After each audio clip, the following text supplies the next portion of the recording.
Hi everyone. Today I'm joined by Maciej Kaniowski. Maciej was most recently the Chief Operating Officer at Avon and has previously held senior leadership roles at Mars, as well as a number of private equity-backed companies. Maciej, thank you so much for joining me. This is my pleasure, Sam. Good to be here. First things first, could you just tell everyone a little bit about yourself and your career journey so far? First of all, good morning, everyone. Good afternoon, depending on the time zone. Hopefully also a good evening. My name is Maciej Kaniowski. I've recently concluded the appointment at Avon.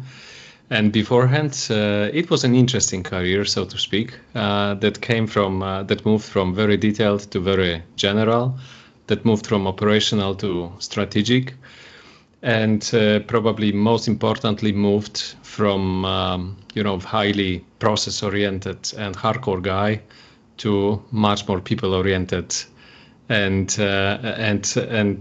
peer-oriented individual.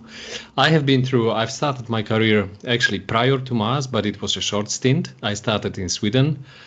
Then I started with Mars, and I was very fortunate to go through multiple roles at Mars, multiple countries, and keep advancing, meeting a lot of interesting people on the way, and a lot of very intriguing and supportive managers as well, managers, mentors, coaches.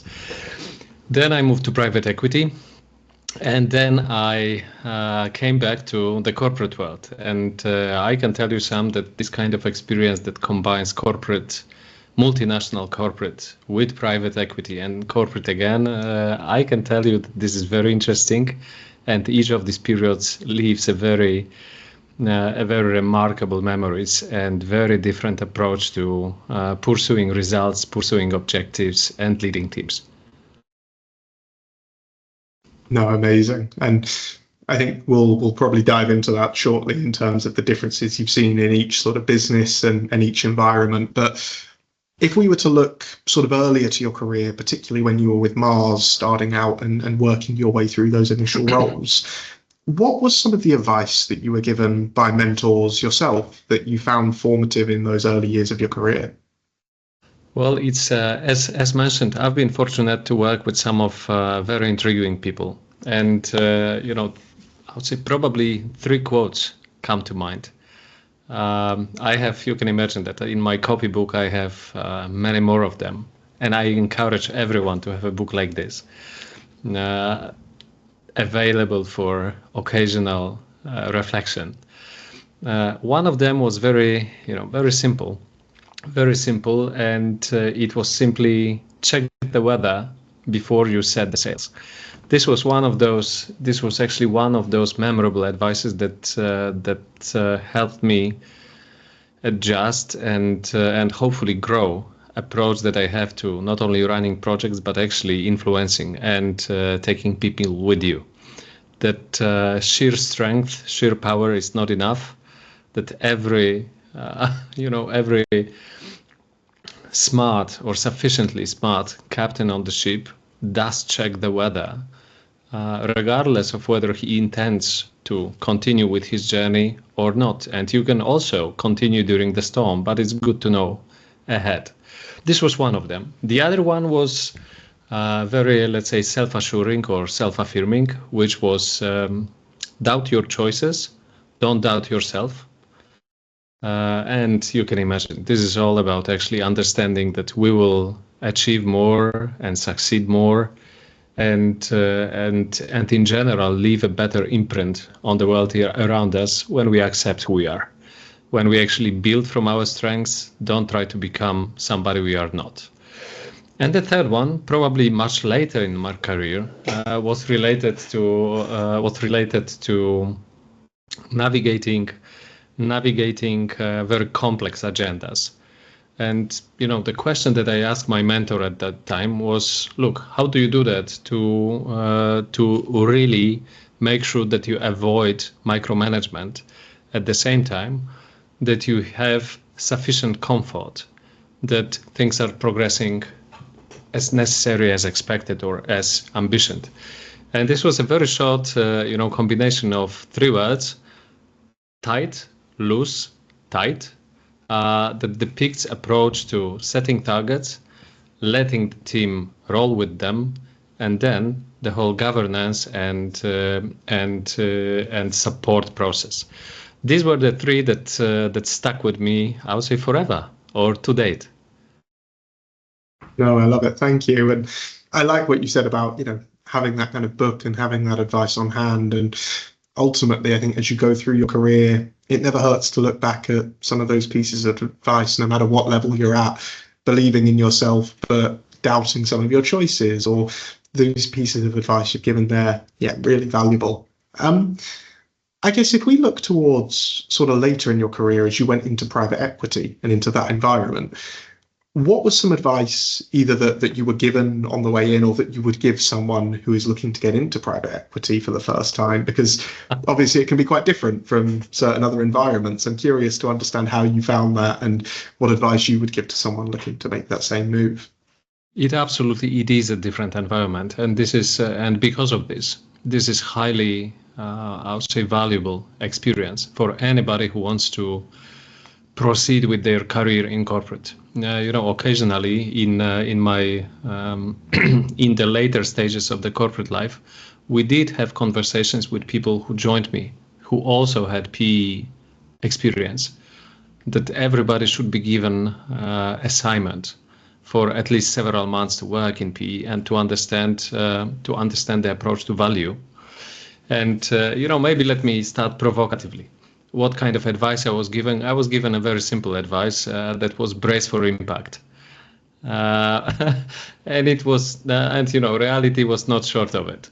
So first of all, I moved from Mars. Mars is also a very developed organization, very process-oriented, very people-oriented, kind, so to speak, kind, despite their fantastic commercial and overall business results. So what strikes you and what can actually excite you when you join private equity world is that, first of all, the pace is drastically different, and your past expectations about what is possible in what time frame, they go through the window immediately. The second element is that the culture, of course, the culture is there because the culture is always everywhere. But it's not really a topic that is on top of everybody's minds. It can become a topic, but it requires, conscious, I don't want to say educational, more of a granular and step-by-step approach to actually make it a topic. And the third one is, I think, drastically valuable for supply chain professionals. Because this is, these are environments constructed on the premise of accountability. The level of support is limited, to say, at best, so to speak. The level of benchmarking is limited, best practice limited, but expectations that, well, you are a man or a woman who is able to handle themselves in any kind of situations, this requirement is there from the very first day. So I would say this builds quite a good skill set or toolkit, where things like accountability, things like pace, things like bias for action, they stay with you forever, so to speak. And I believe that this kind of experience contributed a lot to the successes of our operations team at Avon, because this was a team that was hungry to participate, to contribute, to learn, to bring on one hand massive experience and massive acumen, on the other hand was willing to embrace ways of working that were a little bit unconventional, a little bit more difficult in the early days. These are the things that stuck with me from private equity. Amazing. No, thank you.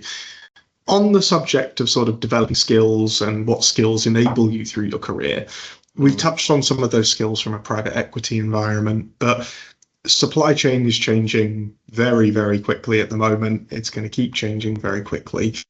What do you think are some of the most important skills that the leaders of the future should be looking at developing today to prepare themselves for that? I think that first of all, supply chain has been undergoing massive changes for many years now. for many years, and what is changing now is the multitude of those happening at the same time, probably, but also the pace, right? So accentuated or aggregated by technological advancement. Well, we can see that while we know a lot, we definitely could know much more. So when I think of, let's say, future supply chain leaders, and what I would love to convey to those, and maybe make a little bit of imprint there, I think of a couple of things. Some of them are future related. Some of them sounds like an old school stuff. But this kind of cliches and old school stuff, it's actually very true when you see it in practice. So first of all, for supply chain leaders, not necessarily for every supply chain expert, absolutely the first element to embrace is understanding and driving value creation, and understanding what it means, value creation from business perspective.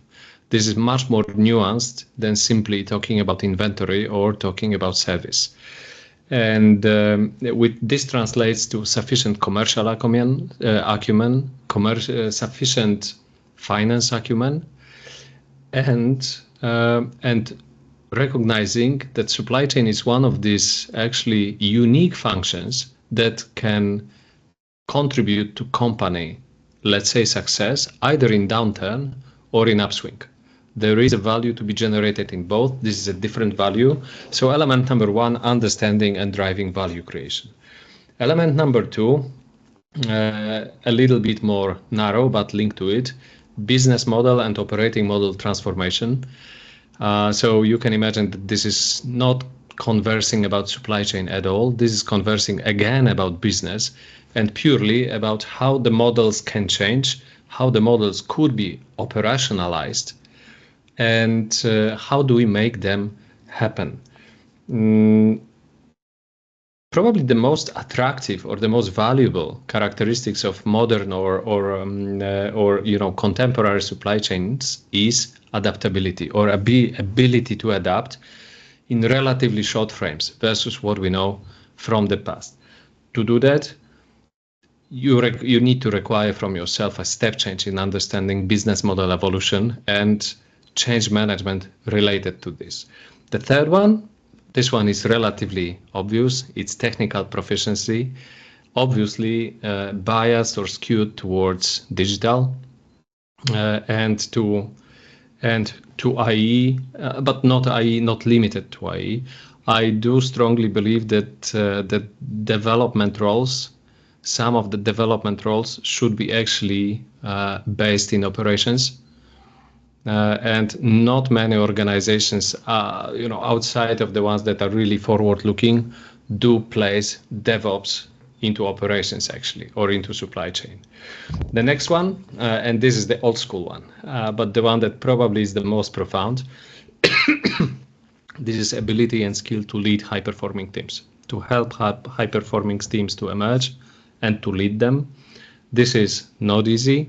It takes time, but it's also very fulfilling, and it can be the make or break for any endeavor that you want to, embark on. This time, probably with a twist of AI augmented work. And this is a different environment with a different focus on governance, on control, on creating environments. Nonetheless, what should not be left or missed in this is pure leadership work and leadership skill set of actually being there together with your people in a way that helps them grow and helps them actually accomplish the things that they previously considered not doable. And maybe to close this one skill that is related individually to each and every one of us, this kind of mindset and ability to convey and successfully land the direction with a broader audience, not with supply chain audience only, messaging about strategic choices, influencing, and simply put, presence. Presence, this is something very natural for some people, very unnatural for others. And I truly don't believe that supply chain with this kind of volatile world has too much space for leaders who are victims themselves. Brilliant. Thank you. Circling back to one of the earlier points you made and one of the skills that you mentioned that I think is very important, you mentioned about value creation, business acumen, being able to think not just of the supply chain, but the wider business. What would you say is the best way for someone earlier in their career to go about developing that knowledge and that experience? Well, first of all, it's never shy from experiences. If they are either offered or in the vicinity, I was fortunate enough to actually go through stints in both sales and marketing, dedicated stints in those areas early in the career, and it changes perspective. So this is one element. If you can find yourself, let's call it a lateral move, and spend a little bit of time outside of supply chain, this is great. At the same time, supply chain is so broad that it's absolutely possible to learn adjacent skills and get adjacent experiences simply by pursuing projects that are broad and projects that do require interaction with external commercial, for example, commercial teams. I would say this should serve the purpose well. And I do believe that this is even more valuable than actually multinational, multicultural experience these days. Amazing. No, thank you. I think we've probably touched on this through some of your answers, but I always like to ask people, if you could give some advice to someone who is just starting out their career within supply chain, what advice would you give that person? Oh, probably I could come up with many, and some of them clearly built on my failures and mistakes. So first of all, probably even when you are tasked as a young professional, you should be. Even if you are tasked with the tasks that are narrow or mundane, it's always worth remembering how broad supply chain is and how impactful it is. It gives you additional fuel to actually pursue and do your job well, even if in the early days this is a relatively narrow job. So this is one element. The second one is embrace the teams around you, not only your teams, your peers, but also teams in a broader business, because the level of collective experience and collective perspective is always greater, even for the brightest minds that we see in young supply chain populations. The one that probably never goes out of style, but is easy to lose track of or sight of when you are in a hamster wheel, is understand yourself as a person, as an individual, because to be able to build on your strengths, well, you need to be aware of them and actually understand both the shiny part of them or the light part of them, but also the shadows. And the earlier you can come to terms with your own blind spots, shadows, etc., the better. This is also very interesting to see how how each younger generation expects to develop through significant jumps. I've been like this as well, and everybody around me. What truly matters is ability to develop through daily mastery, and the jumps will come. They will come on their own, I would say, pace. What else? Probably two more. One, reflecting and planning is great. It's a sign of curious mind, so to speak. Action is better, because our plans, they never come to fruition the way we intended them. They are always slightly different, and this is the way, world is, life is, etc. The earlier we embrace it and actually feel more comfortable with action than with planning, the better. And what else? The one that I know that I have some colleagues and friends in supply chain area that actually do disagree with this one, with the last one, which is seek leadership, direct leadership and managerial experience early, even when you don't believe that you are ready from functional standpoint, because this kind of experience, it helps to early in your career, work out this muscle of balancing between things that are hard and things that are people related. And the more you move on, with your career, the more you do have to balance, and hopefully in a good, wise way and human-centric way, the lemons that supply chain world throws at you with the real life of people around you who do have expectations, who do have their own not only ambitions but also struggles, dynamics, etc. So I was in a privileged position to actually offer this kind of leadership roles to very young people. And not once was I disappointed with the level of ownership, with the level of leadership for a young person, and with the level of results. Brilliant. On the other side of the coin, what advice would you give to someone who is maybe a vice president, a senior vice president? They're one step away from a COO or chief supply chain officer role. What would your advice be for that person who's one step away from a board seat? Look, one thing would not change, and it would be embrace your team, because nothing extraordinary happens in isolation, and embrace the cost that come with actually being with your team in the trenches. It comes with a cost, it requires dedication, but I think there is nothing better as a general advice. What else? Understand, and not only understand, but actually be vocal about the fact that supply chain can be an inspiration outside of the supply chain domain. It's filled with people. It's filled with people who truly are remarkable individuals, with fantastic characters, with fantastic skill sets, and with fantastic and very human-centric view of the world, contrary to some perspectives. What else? I love when I love seeing supply chain leaders who are already accomplished, when these are people of, let's say, a renaissance person type. So with broad interests, with ability to have conversation about broad topics, with wisdom, with some sort of wisdom already, and wisdom is never theoretical. So it does come on the back of very, or maybe not very, but hurtful experience as well. Because we sometimes underappreciate how